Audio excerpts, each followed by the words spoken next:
কারাগারের বন্দিশালা থেকে আসে শুক্রাণু, সেই শুক্রাণু দিয়ে নিষিক্ত করা হয় ডিম্বাণু, গর্ভবতী হন নারীরা। না, কোনো সিনেমার গল্প নয়, এমন ঘটনা হয় যুদ্ধবিধ্বস্ত ফিলিস্তিনে। নতুন করে নয়, বহু বছর ধরেই বংশবিস্তারে এই পদ্ধতি অবলম্বন করে আসছেন ফিলিস্তিনি দম্পতিরা। কোনো কারণ ছাড়াই ফিলিস্তিনিদের আটক করে নিয়ে যায় ইসরায়েলিরা।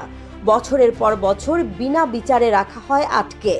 এমন পরিস্থিতিতে বংশবিস্তার প্রায় অসম্ভব হয়ে ওঠে ফিলিস্তিনিদের জন্য। আর তখনই নিজেদের শুক্রাণু গোপন পথে স্ত্রীর কাছে পাঠানোর চিন্তা মাথায় আসে বন্দীদের। কারাগার থেকে অতি গোপনীয়তায় স্ত্রীর কাছে পাঠানো সেসব শুক্রাণু দিয়ে কৃত্রিম প্রজনন ব্যবস্থায় জন্ম হয় সন্তানের।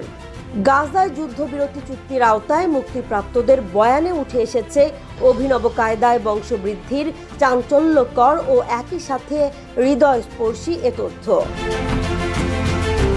তেমনই একজন মোহাম্মদ রূপ ভেবেছিলেন হয়তো ইসরায়েলের কারাগারেই পচে মরতে হবে, কিন্তু গাজায় যুদ্ধবিরতি চুক্তি কার্যকরের জেরে মুক্তি পেয়েছেন পশ্চিম তীরের এই বাসিন্দা। মুক্ত জীবনের আনন্দ দ্বিগুণ হয়েছে ২০ মাস বয়সী ছেলে সন্তানকে বুকে জড়িয়ে ধরে, যার জন্ম এই পরিবারের কাছে ছিল এক বিস্ময়। যাবজ্জীবন কারাদণ্ডপ্রাপ্ত রূপ ইসরায়েলি সেনাদের চোখ ফাঁকি দিয়ে লুকিয়ে বিশেষ ব্যবস্থায় স্ত্রীর কাছে পাঠিয়েছিলেন নিজের শুক্রাণু। তবে প্রথমবারেই সফল হননি এই দম্পতি। টানা ১০ বছর চেষ্টার পর গর্ভবতী হয়েছেন মোহাম্মদ রুবের স্ত্রী। সন্তানের নাম রেখেছেন ইসমাইল। আপ্লুত মোহাম্মদ রূপ বলেন, ইসমাইল আমার সন্তান, ওর বয়স ২০ মাস। ওকে দেখে মনে হচ্ছে অলৌকিক কিছু দেখছে। ও কেমন দেখতে হয়েছে, কার মতো স্বভাব পেয়েছে কিছুই জানতাম না। দেখা হওয়ার দ্বিতীয় দিন ইসমাইল আমাকে বাবা বলে ডেকেছে। ওর জন্ম আমাদের ঘর আলোকিত করেছে। অলৌকিক এই শিশু সৌভাগ্য বয়ে এনেছে বলে মনে করে রুবের পরিবার।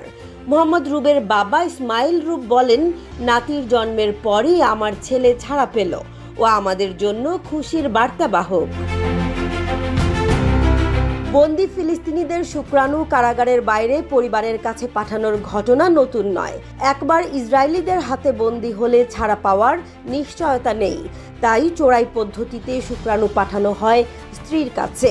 সেটা কিভাবে প্রকাশ করতে চান না ফিলিস্তিনিরা। তবে ভাগ্য সহায় হলে ফার্টিলিটি হাসপাতালে কৃত্রিম প্রজনন পদ্ধতি ইনভিট্রো ফার্টিলাইজেশন বা IVF এর মাধ্যমে গর্ভবতী হন নারীরা।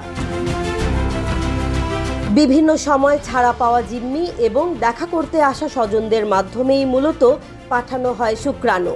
ইসরায়েলকে বুড়ো আঙুল দেখিয়ে নিজেদের বংশবৃদ্ধিকে প্রতিবাদের ভাষা হিসেবে দেখেন ফিলিস্তিনি বন্দীরা।